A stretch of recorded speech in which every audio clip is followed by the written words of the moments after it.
Über sprechen zwei. Über sprechen zwei. Is that right?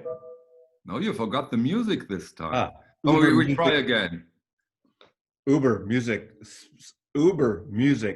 sprechen zwei. Perfect, Mazzy, perfect. What did I Über just say? Musik Translate sprechen. it, please. Yeah.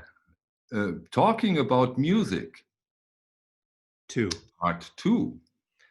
We are almost in a series here.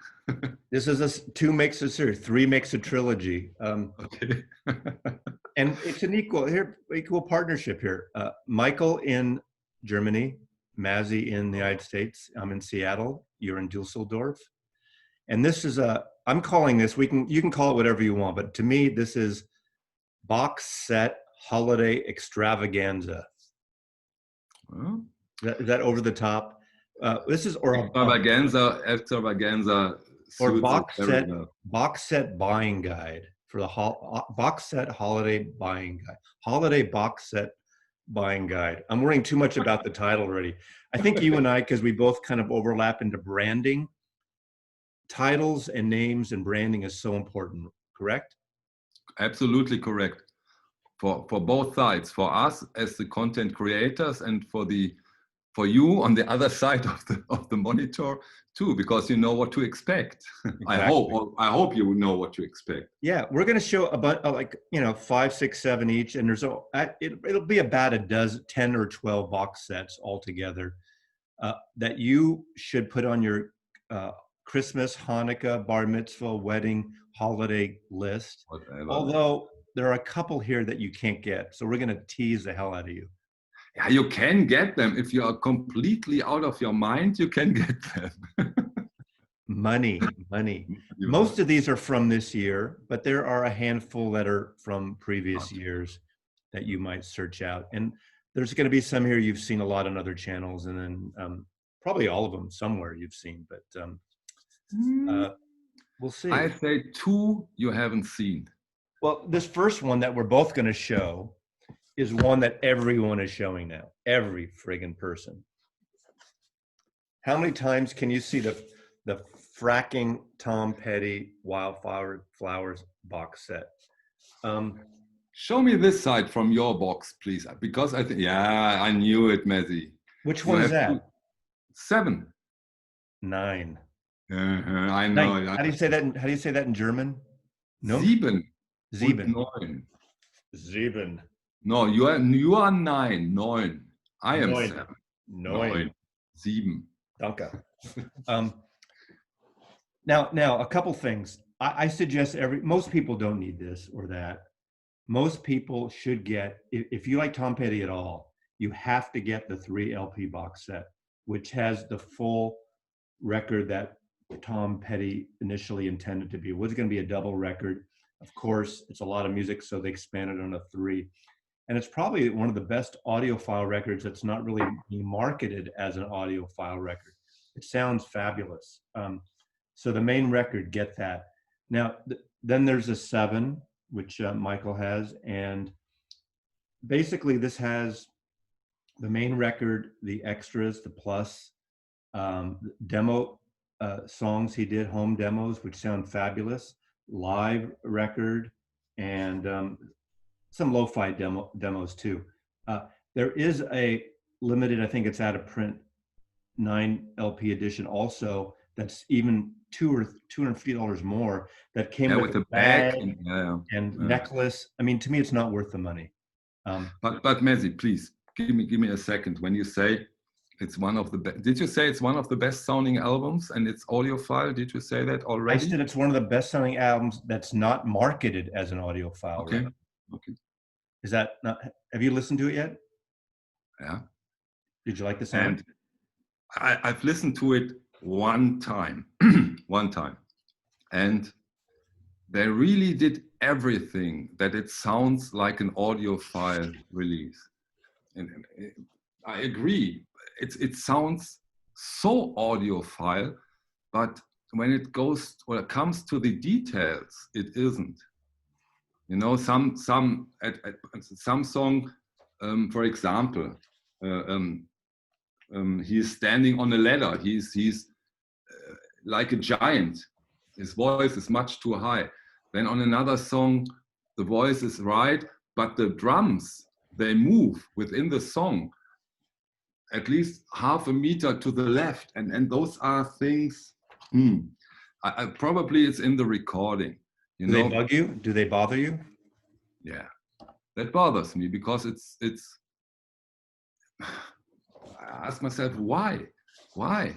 But I think it's in the recording, and so they can't do a better release. So if you consider the how the recording is, it's a very, very good release. It sounds good, but not for an audiophile who listens very carefully for the soundstage, the instruments, the voice. Does it sound natural? But when it comes to the demos and outtakes, this release is fantastic. Now, are you Fantastic. setting yourself up for people out there watching who dump on snooty audiophiles that all they care about is the sound, where the sound is more important than the music? There is that argument. And if, but you started, it's a gorgeous sounding record. And what is gorgeous sounding? For me, gorgeous sounding is realism, that it sounds very realistic. And there it has his weaknesses, but not when it comes to the demo stuff. This demo stuff is outstanding. So if you're into that album, I really would go for the 7 or even the 9. I don't know what on the other 2 discs is on your release, but the demo stuff, the add-ons, they are outstanding, Yeah, completely outstanding. one of our Four Corners guests, Bob Radley, just did a video with his partner in Louisville, Kentucky, going over this record. And one thing, he has a copy, his partner, his friend, of the original. Now, when this came out in '94 on vinyl, the original was a digital cut. So even though that's still pricey and collectors want it, this is a much better sounding audiophile. It did come out as an audiophile double record in the Petty box set that came out about 2016. It was the first time it came out, and people were dying to have that as an individual release, because that's one of the that was the rarest of the albums. So anyway, yeah, so there's alternate versions on here, extra alternate versions, but again, this is something that should be on your holiday list. Of course, and especially if you're into this kind of music, or let me go one step further, because I listened to the Wildflower, and everybody, I've seen those videos, and everybody said, "Boy, it's one of the best sounding records I've ever heard. It's gorgeous, it's great," and so I had very high expectations. And for me, these high expectations weren't fulfilled. And now I come to my, if I may, to my second box for today. And then I put on this one. And this is the new U2 box set, All That You Can't Leave Behind. Super deluxe, blah, blah, blah. That's one album? It's one album. You get a copy of Bono's glasses, wraparound dark glasses? Quite some stuff here. I didn't go through the additional stuff. I've listened to the first side. And in a way, if you consider the time those releases originally came out, you can compare them in a way.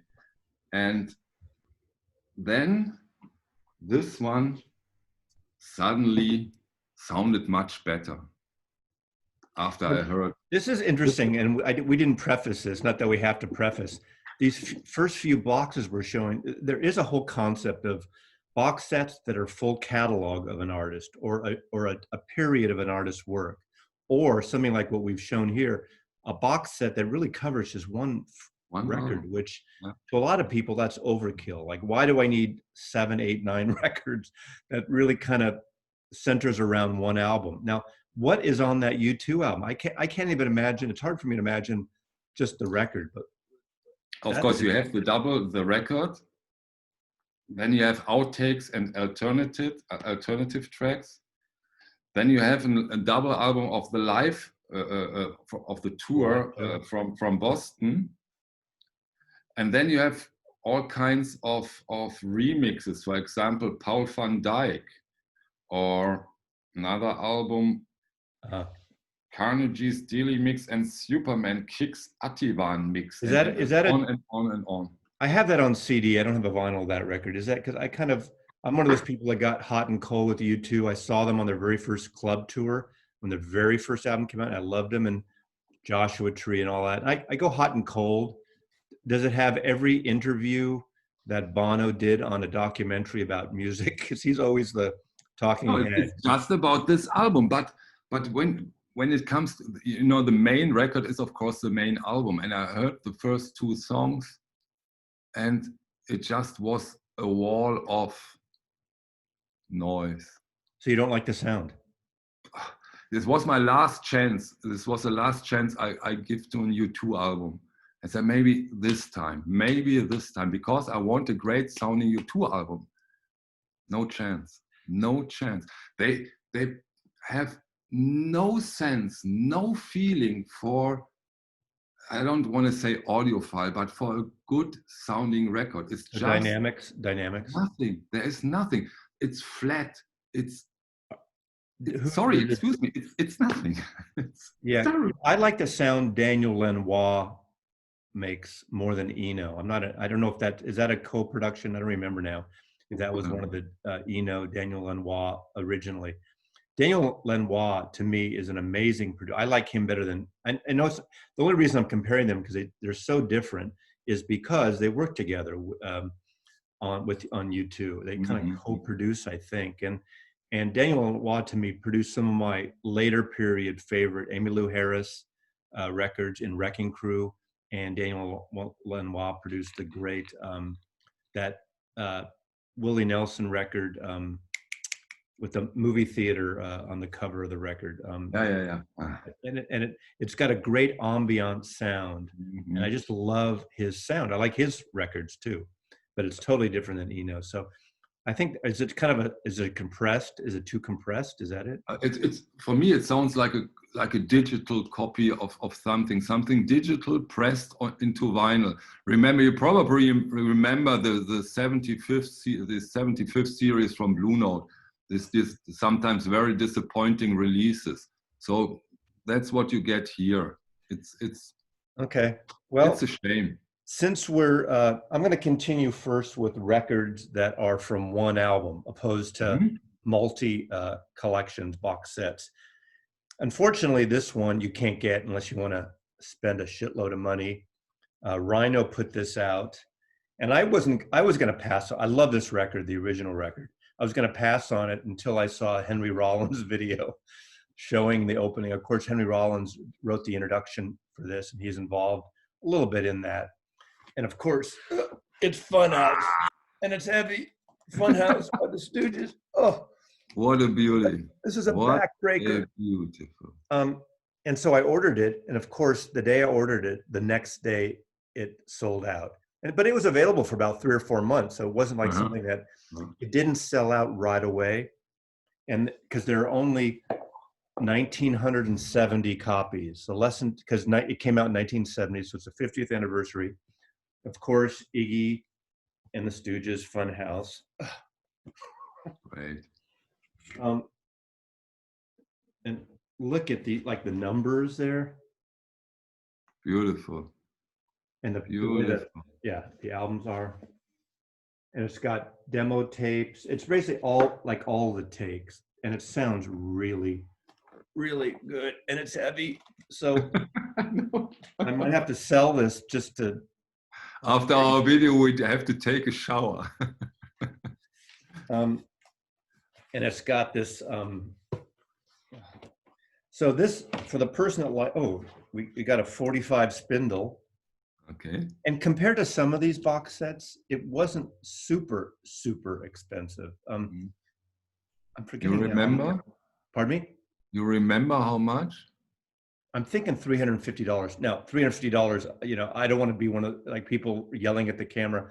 How can you spend $350? A lot of people, not a lot. Some people spend that on one record, rare record, or like a jazz record. Yeah. This U2 set is $250. Yeah. I mean, I never use slip mats because I think a turntable should use a slip mat that comes with it, unless it's because you're dealing with this setup and everything. Yeah, it is. And of course, there are books and pictures and all kind of ephemera, promo stuff, 45s. Okay, another, there's like 245s. And the trouble with these box set videos like we're doing, if we opened every one up and showed every page, this would go on for 6 hours. At least, we will break a new record. It's got these great tape log of each album cover, has the tape log, like the reel. Great. So it's really a beautiful box. It sounds great. The music, it's just a wonderful listen. I've listened to, I think, 8 of the 12 records so far. And I put it on, and it's just like jammy, psychedelic. If you like this record, this is highly recommended. Now, I think about a dozen years ago, Rhino had put out this as a CD. It was a CD box set, so I'd never heard that. And again, it was something that I almost didn't get. Of course, here's the original record on 245 RPM. Okay. A lot of people now are hoping they put this out at least individually, because they haven't. So yeah, don't know. Yeah, but the chances are good that they do it, don't you think? Yeah, I would think they would do that. And you know, some collectors that pay this money get all pissy when they do something like that. But it's not like they're doing the album again cheap. They're putting the regular record out, which is an amazing record. Oh, why not? Why not? On double 45, I think it would be great.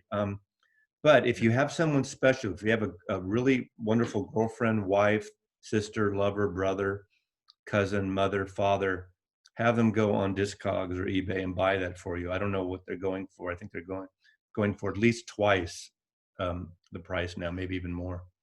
Yeah, often with this kind of stuff, the prices drop after a few months. You know, right away, there is the hype. You came 2 days too late. Okay, I pay the price. I want to have it. But 5, 6, 7 months later, you have also a dip. A dip in the price. People panic right away because they missed it. Yeah, especially with this record store day stuff. Absolutely, absolutely. So I have, when it comes to holidays or celebration days, I love this one. It's analog production. I'm sorry, Messi, 45 round per minute, 5 disc set. And those are gala performances from the Royal Ballet. And, you know, is that Tchaikovsky? Pardon? Is that Tchaikovsky? Also Tchaikovsky, but not only. You have Swan Lake, The Nutcracker, Sleeping Beauty, Sulfides, Giselle, Copella, Boutique Fantasque, Carnival. You know, even if those titles may say you not directly something, if you hear those titles, you know them, and they are so beautiful. It's so uplifting sometimes to hear this classical music in this quality. This is a beautiful box which is available. Now I know the music. I know all that music. I just don't know that recording. Can you open it up and let us see inside? That doesn't help because, you know, Messi. Oh, that's right. You keep your record separate. Yeah. So it takes up more room. It takes up more room. So this is the main. Now I think Michael from Austin, soon to be in Los Angeles, sent me a link. I think that's the one he might have sent me. Is there a different version of that that's not the box? There is a 33 round per minute. Yes. Is that what I would probably go for? Yeah, why not? Of course. I think that's still both versions are in print and available, and it's a gorgeous listen. Beautiful. Okay. Well, that's a good one. It Put it is. on everyone's Christmas list. Now, here's a must buy, I think. This came out early in the year, or did it come out the end of last year? But I think early in the year. Then it was out of print. I mean, not in, it was hard to get. I think you can still get it. No, you And can't. it is Chet. And this is craft recording. Craft recording does nice issues. They're not fully necessarily audiophile, but they're very well done. This is his Riverside records. Chet Baker, a trumpet player and singer. Most of these are instrumentals. I think there's one singing, but it really beautiful tipped-on covers, great pressings. This is from 1959. Chet Baker, Lerner Low, American Standards. There's Chet Baker, New York. Just fabulous glossy covers. Look at that. Beautiful record. This is from 1958. Now, these are available individually now. I don't know how hard they are to get. I think they will come out in January as individuals. Oh, I think here December, well, maybe, yeah, soon anyway. They're coming out individually. Mm-hmm. If you can find the box set, I would grab it. It's not outrageously expensive. And again, I don't remember. Chet Baker Sings. Right. Chet Baker Stereo. Beautiful. This cover is outstanding. Now, I just want to say out there, a lot of people I've seen, and I was this too, I bought this originally as one of those 180 records. Those are basically gray market records, and they're not great. They sound fine. If you have a standard stereo, nothing special, and not to sound snooty again, they're okay because they're cheap. They're under $20 usually, $18, $15 sometimes even. But they don't sound anywhere near as good as these. That whole 180 series. There's also Wax Time Records that has all those cheap gray market reissues of all these Coltrane and jazz records, sometimes with different covers too. This also included one record of outtakes and alternatives. I have no idea if this is going to be exclusive to the box. It seems so, yes. You have shown 4 records, haven't you? Yeah, 4 plus this. And there will be 4 single releases. So this one is probably exclusive to the box set. And it's a beautiful linen cover, slip cover, nothing fancy, but really classy.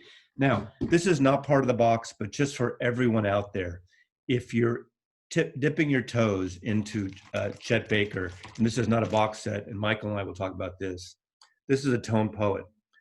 It's temporarily hard to get. These are not going out of print, so do not overpay. And Michael's going to talk about that in a minute here.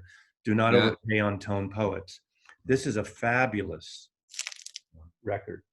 I would say this might be, if I only could take one tone poet record, and some people don't like Chet Baker's voice, but it's so soothing and easy.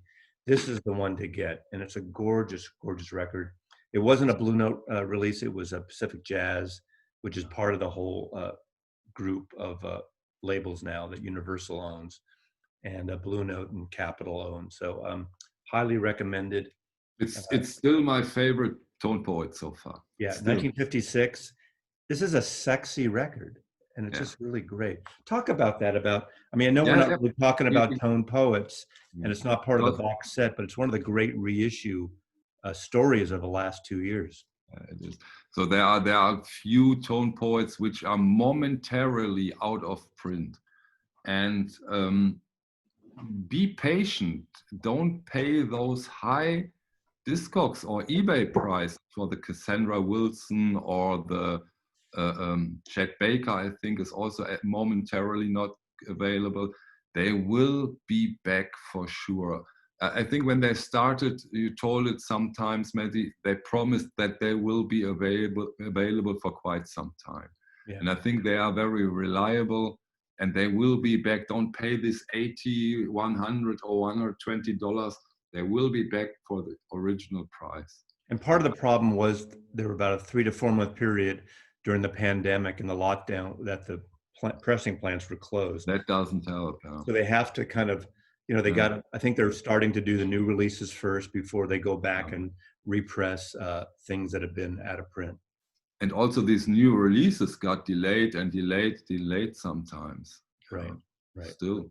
but that's how these things go. So you have to be a little patient with them, and then they will be back. I have a record, Mazzy, that I'm quite sure in this version won't be back.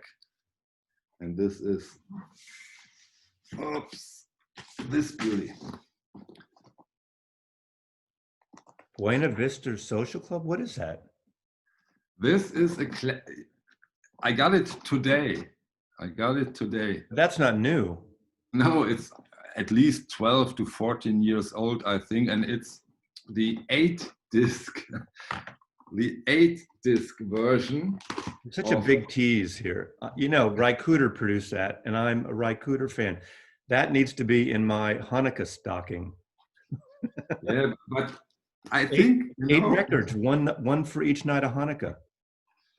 Yeah, Mazzy, but please consider that there is not anything additional or songs that are not on the original album. It's the original album on 8 single-sided 45 round per minute discs. I hate that. That's obscene. That's like, it's obscene in a way. I don't want to listen to I don't want to listen to a record like that. As great as it is as a collector and audiophile, I want to put the friggin' record on, turn it over, and play it. That's where you and I, even though I have a bunch of 45s, you know. I agree in a way, but but the sound of this thing is not from this world. Yeah, great Cuban music. It won Grammys. There was a documentary by Wim Wenders. In Düsseldorf, yes. And yeah, exactly. And all the offshoot recordings by the artists that did solo records, not mostly on None Such and World Circuit, I think. Yeah, yeah, they're just great. But you know, but this is you call it obscene, and it's not wrong to go, but to go in such a depth, in such detail. I really wanted to have it, and I wanted to listen. How good can this one be? And it's outstanding. It's gorgeous. Of course, it's really work. When you heard the record, all 8 records, and turned them on and off and on and off and packed them, you know what you have done. But you also listen to some quite beautiful music. I'm curious because this video is going to be posted on both our channels. So, and I'm not saying that I would probably assume more of the audiophile people follow you and subscribe to your channel, although I do some. Let's see thumbs up voting. 45 RPM or 33 RPM. Just say, do you like, I mean, I get. Okay, let's do that. And I know you do a lot of, you have a lot of like MMJ, Music Matters Jazz, and others that you have both versions. I don't double dip between 45. I don't think I have any of the same record, aside from maybe something like the Stooges. That's a box set that includes a 45 version. Because if I listen them back to back, of course I'm going to hear the fidelity and the dynamics and the air and everything slightly different on a 45. But I don't A/B music to listen to it for enjoyment usually. So I don't know what I'm missing when I don't listen to a 45. But I'm just curious what people think if they would, if they had the chance. And let's say Music Matter, they could buy all these Blue Note records, an audiophile, and then get 33 or 45. Which would you choose? Now, let's just say the prices were almost the same, or maybe $10 more for the 45, which is what they were. They weren't overly expensive. In fact, yeah, but if you say, what do you want, 33 or 45? Then I say 33 because I can listen through the record. Maybe ask, what do you want? The better sounding version or the less? It's minimal. It's minimal, but the minimal, not so good. What do you want? The optimum or Pareto optimal? This is like when there's all these polls taken. It's how people ask the question, like even in election, in politics, how you ask the question. Because to me, certain albums, not all albums, you break it up on a 45, you ruin the feeling, the flow of the record, where you have to stop it. Like you listen to Abbey Road. If Abbey Road was, the end of side 1, when I Want You, She's So Heavy, just stops like that. That's how the side ends. I wouldn't want it to start after Oh Darling, and I got to flip it over again. Just me. I don't think that they would do this in this case. I think they will stop the site on that part. We But shall see. of course, I get your point, and this is of course a point. And believe me, I'm not only sitting in my sweet spot and I'm also listening to music and just music and do my stuff and listen to I music. certainly hope so, Michael. 80%, 90% of the time. But when the new Sidewinder Classic comes out, I go into it and I wanted to know. So what's today's standard? What do they get out of this?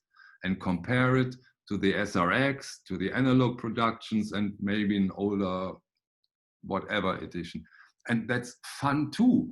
Yeah. But not for every day, of course. Not for every day. And I won't get the classic Sidewinder because I have the SRX and they're both 33. And I just don't feel, to me, at that point, I'd rather buy some different music. Yeah. But I get it. You're not alone in that. Okay, my next one, there's a couple of records here that I call hybrids because they're box sets that include vinyl and compact discs for various reasons. And I don't think you really get into those much right now. I don't know if you do. Do you get any of the box sets that have? No. Well, in 1974, this album came out and it bombed. And this is when I was working in a record store. And I love this record. And it's Gene Clark, No Other. Gene Clark was the original member of the Byrds. And this is a record that he got a little glammy, but it's glammy country rock. And it's become a huge, huge cult album. And this includes the remastered album on vinyl, SACD and Blu-ray, 5.1 surround remix, original vinyl master transfer on Blu-ray, a 2019 stereo mix, a new mix from the session tapes of 1 and 2, the making of masterpiece hardbound book, and a single version, a 7-inch, and a Blu-ray documentary of the bird who flew alone. This is Gene Clark, No Other, and this is the album. An incredible record that has, I think you'd like this record, even if you don't like this version.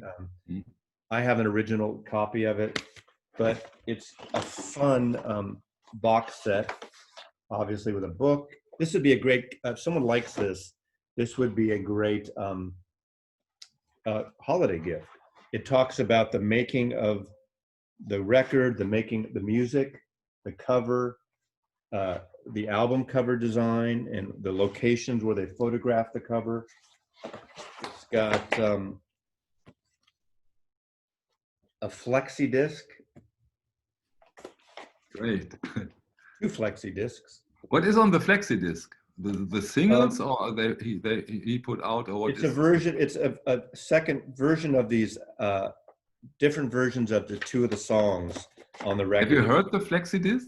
Well, I haven't listened to flexi disc because I've heard it on the same songs are on the on the Blu-rays. Life's Greatest Fuel, the single, which was on a 4AD version of it, which is a great design. And of course, Blu-rays. No Other sessions. You got the session work. But I'm a big Byrds fan. This has country tinges to it, but it's also got it's a very unusual record for 1970. A lot of people who were Byrds fans, guys who did these great folk albums under Dillard and Clark and the Dillards and with the Byrds, saw this picture of him, and that is not the image of Gene Clark where he looks like this glammed out. He had eye makeup, mascara on. Little Mark Bolan, huh? He looks a little like Mark Bolan. Think about it, 1974. The music is not like Bang a Gong or that, but there are like influences on here and some background vocals and guitars and some psychedelic thing. It's an incredible record. And this is not a box. I think this is still available. I'm not sure. Most of the times, I think it was sold directly from the site. But 4AD, the great label 4AD, put this out. So it was originally. This box is from 4AD? This is 4AD. And the original record came out on Asylum Records, David Geffen. And David Geffen hated the record because it only had 8 tracks, even though they're long tracks. hated the record, so didn't really put much behind promoting it. But I remember in '74, my friend Vernon and I would play this record, and we went to see him at a club scene tour not far after this. So really great, highly recommended. You know, I really love, and I'm getting more and more into these archival things, and I think the box you just showed is quite an archival thing. You know, my God, Joni Mitchell started. I think you showed it in your last New Records video. Yeah, I wasn't going to show it here, but yeah. Yeah, because of the archival stuff, and this is an fantastic record. But it's not an audiophile recording at all. I love the sound, how that sounds. It's recorded on a 7.5-inch, quarter-inch live concert. It's so authentic, don't you agree? Yeah. It puts you right into this small little concert. I love it. And you have a white vinyl, right? Yeah.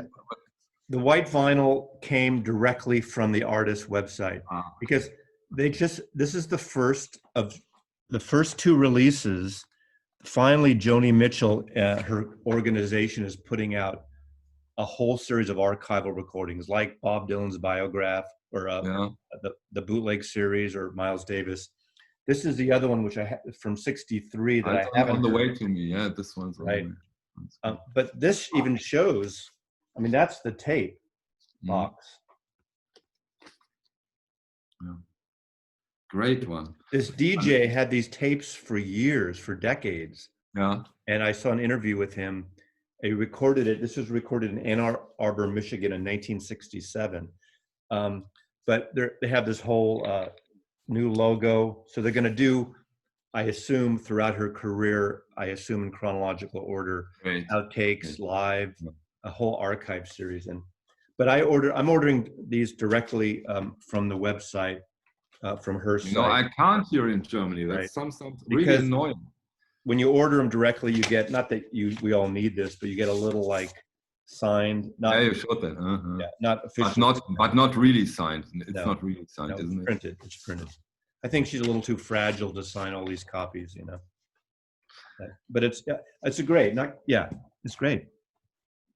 And so that this is sometimes very, very beautiful stuff. Those box sets, the Stooges, for example, the last one you showed, that you can really get deep into it. Same of course with this U2.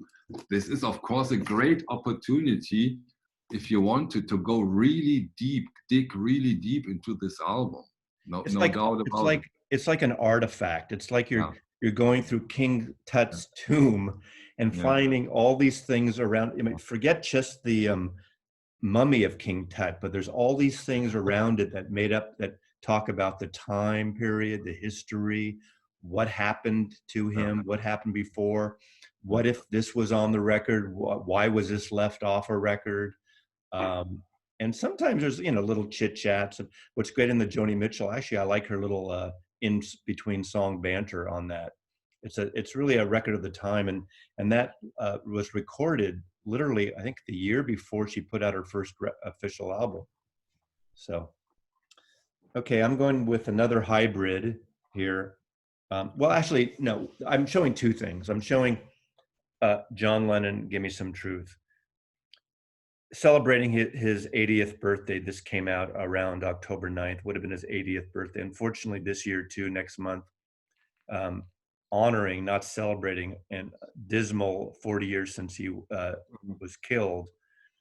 Sean Lennon put this together, and these are remixes. This is the 4 LP vinyl version. I happen to like the cover and the packaging a lot. Some people don't. Some people don't like the remixes.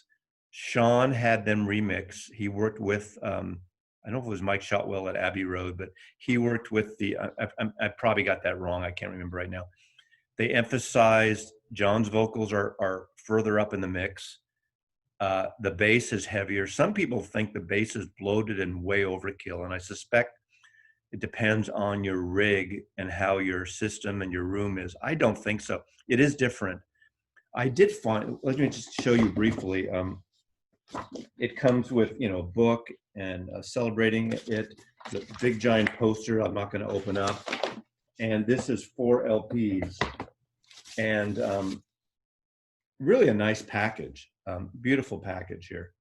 Now, this is a deep cut best of, so you know everyone gets picky on, oh, they forgot this classic song and that's classic song, and why did they put this track on Angela? But Angela is about Angela Davis, um, this black woman out of the Bay Area who was part of the civil rights movement in the 60s, and the version now, the mix, it sounds great. It's from what people consider John's worst album, Sometime in New York City. But I gotta say, this time, the CD version of the box, actually, I would pick this over vinyl, which I don't usually do. It has all the music, same, I think all the same music, but it's got this beautiful book. And the book itself goes through every track, the period of time they were recorded, the cover art. And the box is without the book? You get a little folder in the vinyl. You don't get the big hardcover book, only in the compact disc version. Okay. But I tell you, you know, I played this. I have an Oppo Transport, which is kind of a higher end Blu-ray CD drive. It sounded really good, but I have a German car. I drive a Volkswagen GTI. I have a Korean car. And it has a Fender stereo, so it's not audiophile, but the CDs of this in the car sounded fabulous. And you know, you have a different sound when you're in your car. You're stuck in this little box, and sometimes music can sound better in the moment than it does even at home in a weird way, or you enjoy it in a different way. But Leslie, allow me one question, please. When it comes to this box set, and they do, although it is his son, let's put that outside. Isn't it for a Beatles fan, and now I call you not a Beatles completionist, I call you now a Beatles fan, a sacrilege to mix John Lennon's songs? Well, I'm going to answer with a question, which people hate. Was it sacrilege for Giles Martin to remix Abbey Road, Sgt. Pepper, and the White Album? Those 3 albums have been remixed now, and I assume little by little. And look at all these box sets around. Remixes are sort of a fashionable thing now. Do we need a remix? No. It's nice to have things remixed to get an alternative. You can still go buy the original versions that are out there. And some people, like when this was coming out, people expected Plastic Ono Band album to come out in a box expanded set because this year's the 50th anniversary of that album, and it hasn't come out. And it looks like it's been pushed till next year, maybe because of the pandemic. And they thought, do we need, you know, all these Beatle fans, do we need another friggin' best of? Well, first of all, on vinyl, there hasn't been a best of collection in about 10 years. 10 years is a lifetime in the music business. And there's no current best of vinyl in print. Sure, you can go buy used records of Lennon's Legend, Lennon, you know, Shaved Fish, all these best of. This is essentially, I would say it's equivalent to Pure McCartney, a box set that came out about 3 or 4 years ago, because it has some deep tracks. So don't feel greedy that it's about you. You don't need to buy it. It's for other people. Now, Sean Lennon said, you know, he wanted more bass and the vocals up because he's trying to go for a newer, younger an audience. More modern, yeah, more modern. And so be it.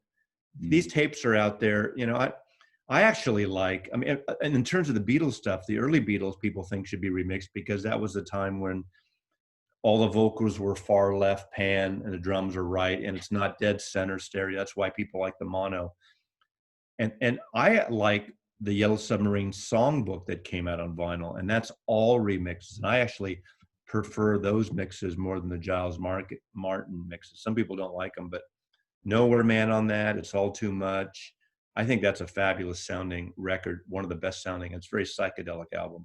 So, And just, it was announced in the news today or yesterday that Yoko Ono, she's 87, and she just actually officially signed over, quote, the legacy business, John Lennon business, for Sean to take He's over. 87 already. Yeah. So what this means is that now Sean will be the 25% vote in Apple. So you got Paul McCartney and Ringo Starr each have 25%.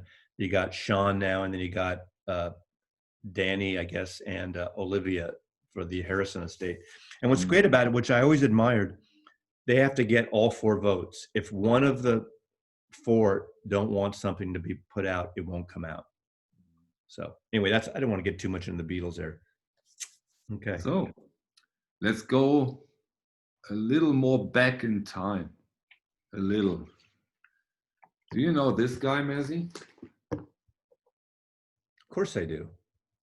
Also. This is his 100th anniversary, 100 years this year.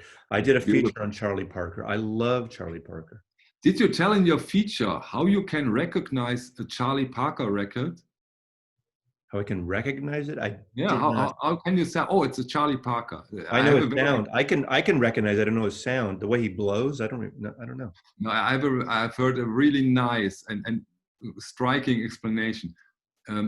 He is the first guy in jazz where you can't dance anymore when you hear the music. You can't. Great explanation in a way. Well, that's before Charlie Parker. That's bebop. Yeah. Before Charlie Parker, jazz, you can dance. I don't like the way they dance, but you can dance. Charlie Parker, you can't dance. Now I do have a pre-order of the 10-inch. Did you just get that? No, they are coming. Another 10-inch. This is a different one. Oh, because I have the new one coming next month. Yeah, right. I pre-ordered from Universal. This is also from Kraft Records. You showed the Kraft Records earlier on. Chet Baker. Yeah, and this is Kraft Records 2, and it came out in late 2019. I know why I didn't get that, because I think that's the same recording of the big. You have the big one. The Savoy box that I have, and Michael from Austin. Michael bought it. Yeah. I have that, so it's the same music. Yeah, but I like that it's on the original 10-inch. So it's beautiful. It comes with a nice little booklet. So, and still you can get that one for over at Acoustic Sounds, for example. There's a good availability, and I think a 10-inch box set from Charlie Parker is a very stylish gift, isn't it? Yeah, and again, I don't know when people are watching this, but they're in America. The Udiscover Universal Store has 30% off right now, and I think Kraft is part of the Universal group, because I ordered my Charlie Parker set through them and I got a good discount. Great. Yeah. I have 2 more actually. I don't know where you are here, but one I think we both have. And it's another box that I need to lift weights to pick up. What comes now? No, Messi. You didn't get it? No, still not.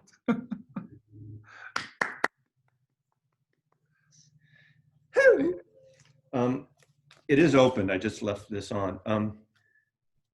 I resisted this album. In fact, I bought the 4 LP set first, and I wasn't going to get the big box. Prince is someone who has an amazing archive. So when you listen to this, and I've heard not all of it, but most of it, it's not throwaway shit like some box sets where you just have this cut, a lot of jamming, a lot of performance. A couple of years ago when I was working, I did a portfolio tour in Minneapolis, and I took a car out to Paisley Park and did a tour. It was exactly 1 year after Prince died, and it's this like industrial modernist place, very 80s inside, but outside's all white. And there's studios in there. There's a stage where they have these all-night concerts. This is an incredible record. Miles Davis is on one or 2 tracks. I haven't gotten to that yet, but it sounds incredible. But you did order this, is that correct? I ordered it so long ago, and over at Acoustic Sound they have you told me how it is called in English. There is a label delay. Supposedly, which I don't know what that means, if they're repressing them. I don't know if this is limited or not, but so I'm going to be trading that to a friend, my 4-disc, because I don't need them both. But the sound was really good, really well done. You know who mastered it? I don't.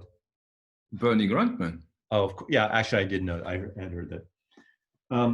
So it's got the original album, which to me, this is one of my favorite Prince albums. One of my favorite songs, The Cross, is very... The Cross, exactly. The Cross is unbelievable. It's psychedelic. It's like very Eastern, Eastern raga-like. This is an incredible box set. And I would say anybody who wants to get a good Christmas, and I love the new smell of printing.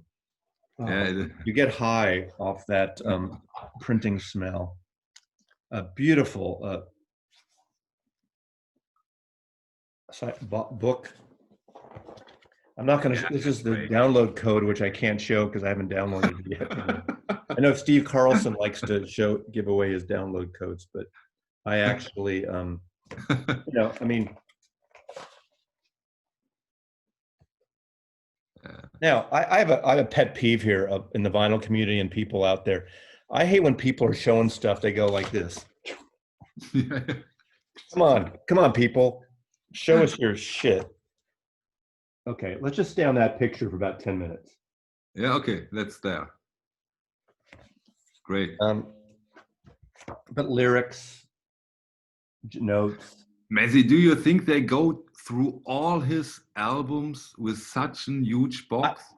Not quite like this. And one thing I will say, I didn't get, I originally got the Purple Rain, and the mastering that was atrocious. It was horrible. And I think they switched, and I can't remember, they went from Warner Brothers to Sony or back to Sony, and I'm all confused now where they are with Prince was confused too for some time. Exactly.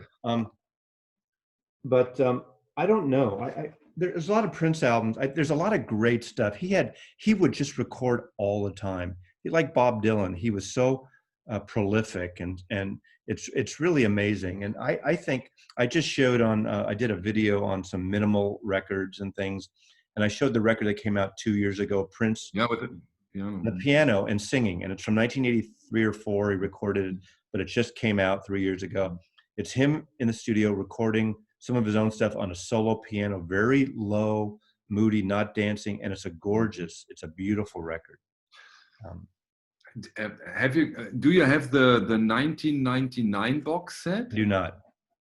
I had it for 2 days, and then it was terrible.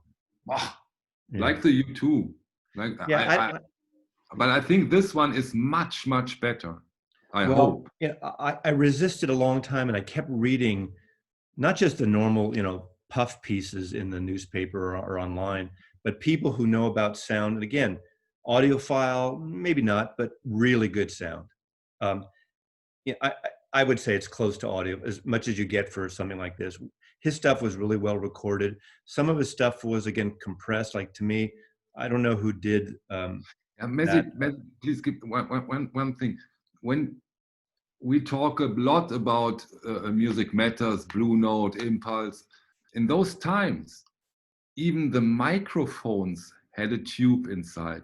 Yeah. The whole recording process was analog. The U2, the Wildflower, the Prince, the Sign of the Times, they are not analog. They recorded them digitally. Yeah. Of course, you have your analog tapes, but the recording is with transformator. I don't know. Was Sign of the Times recorded digitally? I don't know that. Oh, sure. It's after, it was recorded 81, 82, 83, I don't remember. Well, that period. Of course, digital. Well, we talked about this before. Rudy Van Gelder, who did all that Blue Note, actually years later, he likes digital. Of course, it's easier. It's so much easier and faster. Yeah. So, okay. Do you have? I have one big one left, but do you have one? I have a big one in its own way. Okay, it's not heavy. It's not heavy. It's only a 4-disc set. It's the Electric Recording Company, the Ravel box set. It came out, what was it? 2 weeks ago. I have it since 2.5 weeks. And you know, I'm very much into these Electric Recording Company editions for several reasons. And I think this is their best release so far. They already upgraded their system again, and oh, it's so beautiful, Messi. It's so beautiful. There are worldwide 150 copies. And you know, I see the picture. The beauty of this set, this is, you can. It's so beautiful. I can't transport it through the video. Are you trying to tell me it's a gold medal winner? In a way, it's a beauty. You and know, it's like, what is it, $1,000 or something? It's 1,500 British pounds, which is around $1,700, $2,000. It's, of course, it's ridiculous. Explain to people why it's that expensive. Aside from being 150 copies, what makes it good? What's the source? Tell me. It's not the source. It's the way they produce them. They go into such deep. For example, the recreation of this box set. It's silk and the print. You know, it's a digital thing. We watch YouTube, but if you keep this in your hand, you understand it a little. And then the records, they are handmade and beautiful, just beautiful. And of course, I don't even know when that was, do you know when that was recorded? What are those tapes from? As you ask me questions. Well, viewers want to know. America wants to know. Europe wants to know. Give me a second. I have Middle East wants to know. We want to know. We want to know. Take our records back. Take our records back. As you take your hat on and off until I have 1963. It's from 1963. This is the small booklet, and so this booklet is completely letterpress. It's a better than Please Please Me from 1963, probably. Same year? It's probably a better recording than Please Please Me. From okay, maybe, but not as the Herzu edition. So, and this is, of course, this is, for me, it's a dream as a collector, and this is more a collector's thing than an audiophile thing. Of course, you can't explain the price through better sound, because no record can sound so much better. Do you still hear me? Do you have ducks? No, my father called me, and he has this sound. But don't tell my father, please. Das ist das. I don't. Yeah. Well, that leads me, since you were talking about something that it's more of the collecting side of it. Now, to me, the ultimate Christmas gift for a Beatle fan. This is my final presentation today in the big holiday box set extravaganza. And right now, if you go to the McCartney site, I think there's some still available. They're about $600. I don't know if you can get it. I think it was only sold there, but for a while they had it cheap. I got it a good amount cheaper than that because they had a sale and a few other little situations. I got it for pretty reasonable. And it's totally overkill. It's obscene, and it's based on one record, and it is a hybrid, not just the record. And I have to get up and move my chair away because it's so fracking large. Messi, please do me a favor. Call the archivist. She should help you. No, I will. Don't do it. Don't do it by yourself. It's too heavy. It's too heavy. Okay. Oh my God.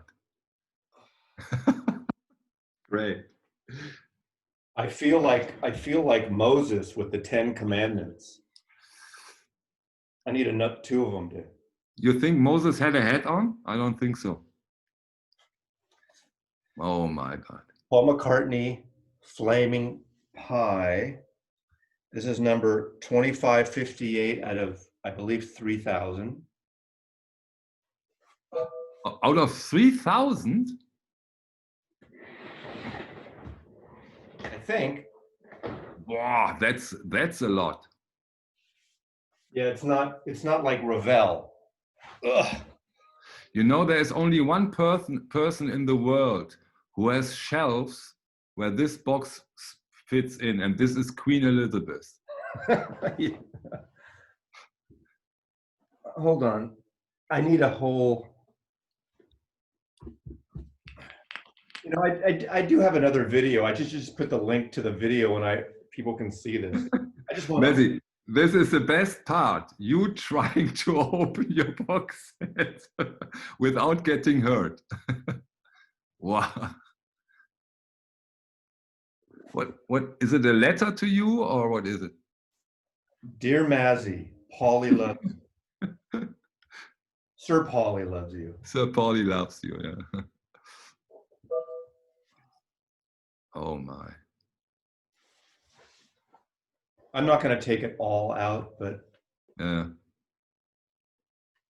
That's outrageous. Is the record also this big?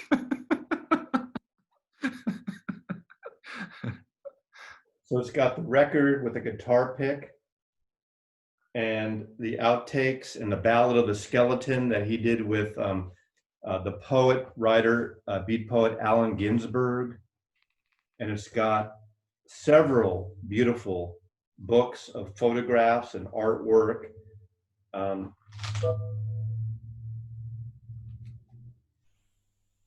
Again, there's another book. I'm not going to take that out right now because again, I have another video which you can look in my Beatles playlist, Beatles related playlist. But it's not a remastered version or different. Is it a usual version they just put inside the book? Not remixed, I don't think. But then there's with the deluxe version, there is a smaller version of that fit with the archive series. It has these beautiful, they say glissé prints, but basically all a glissé print is a digital print on watercolor paper. Mostly photographs. They are all photographs by Linda McCartney. And they're this beautiful series of photographs.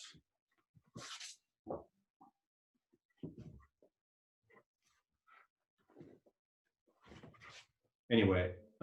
So this box set is, of course, for you. You love books, you love photographs, you love Paul McCartney. So this is your box set, of course. Great. Yeah. So I just want to make sure any of you vinyl community subscribers that send me, like I got a free t-shirt a couple days ago, don't send me this for a holiday gift because I already have it. I think that's enough. You get the idea. Yeah. But this is the ultimate holiday gift for the Beatle fan who has everything. Except the box set. You can have this argument about, do you need this? It's crazy, it's overkill, and it is. And it is a collector's item, and you know, someday I'll get my son will have this. What the frack is he gonna do with it? Sell it, you know? It's an amazing piece of art. And the thing is, people talk about, why do you need this? We just want the music, and I get that. A lot of people just want outtakes and rare things. You can download stuff, but there is a sense, and as I've said, and again, what you just mentioned to me, Michael, I collect books and artwork, photography, and this is an archive of Paul's life, of his musical life and personal life. And obviously, the smaller versions are more accessible to everybody. You get those fairly reasonable. And yeah, you know, this box set, also the Ravel box set, those are good showcases or good examples for the different spectrums collecting vinyl has. You have the editions, you have the years, you have the labels, you have the very small limited editions amounts. You have the audiophile ones. You have the archival ones. They are so different spectrums within collecting vinyl, and that makes vinyl so beautiful, so interesting. Yeah. It's And then you art. have It's art pieces too. I mean, I have a book over here. There is Taschen, a famous publisher, big. Germany, They did these series of sumo books, and I have a book. German. Yeah, and the sumo books are based on like Japanese sumo wrestling, a name of Helmut Newton, and Helmut Newton, a German photographer, and it came with a. I don't have the stand anymore. It's a long story. I won't get into here because my photographer gave it to me, but she gave the stand to someone else, and the stand was designed by Philippe Stark. I have I know that. her book because it was laid on a piano near You a have that window book? for Great. years. It got water damage and sun damage. So it, but this book originally sold for $2,000, and now a good copy is $10,000 to $15,000. Is it? Is it? I mean, Okay. but this copy without the stand and the damage is I not. remember when it came out, my parents talked about getting it or not getting it. And they didn't get it because it was too big and so Well, it came with this beautiful stand, and the thing is, this is when Amazon was very new, and they had this price deal, and they weren't supposed to discount it for. They had this 1 or 2 day period. I had a bookmark because it was 2000. It was for sale for $600, Really? and it was like for 2 days. So I bought it. With a stand or without? I bought it with the stand. I bought 2 copies and gave one to one of my photographers for Christmas. That's when I was making, business was great. During the recession, we sold our house. We sold our copy for, I think Michelle and I sold our copy for about $5,000 or $6,000. Wow. So I made a lot on it, but we were selling things, getting rid of stuff. When I moved here, one of my photographers had the copy I gave her, and she moved into a different house, got rid of her studio. So she goes, I want to give this because you gave it to me years ago. I don't have the stand anymore. So it's standing up there. You can kind of see it right there. Yeah, I've seen it a lot of time. You can see it in your videos. Yeah. So people like to see the naked picture in the background. Of course. Helmut Newton's a little kinky in a way too. Yes. Do you have any Okay. more to close out with, or is that it? I'm through with all the holiday gifts, which are necessary or unnecessary, whatever. So everybody, this are suggestions. Again, as Michael and I always show the tone poets, or if you don't want to get a big box set, give tone poets away. Give the analog production acoustic sound series away. One thing to the analog productions, there are a lot of out of print ones getting back in the last week. All the doors are now back in print. The Ella and Louis Armstrong is back in print. Very high price stuff over at Discogs is now back in print from analog production. Are the Doors the 33 or 45s? Guess, Messi. 33. Of course, 45. Those are outstanding releases. Yeah, I have their box set, the 33 box set. Okay, great. Yeah. We're sure that it's 33? I thought it was. It's the one with maybe it's not analog production. It's the one with the. Okay, then, but the analog productions, I'm quite sure it's 45. But then it's not. It's the one with the. I'll have to look later. Make me a Christmas present, Messi. Buy one of the Doors in 45, compare it to the 33, and tell me which one sounds better. Okay. Do that. I'll probably get either the first 2 albums, the second album maybe. Give them a try. They are outstanding. Okay. Outstanding. All right. Well, thank you, vinyl community. Thank you, Michael. Auf Wiedersehen. This is number 2 in a series. Zwei. You know what I do now, Messi? Ich gehe schlafen. Okay, schlafen. I just need to have lunch. All right. Gute Nacht. Thank you. Bye.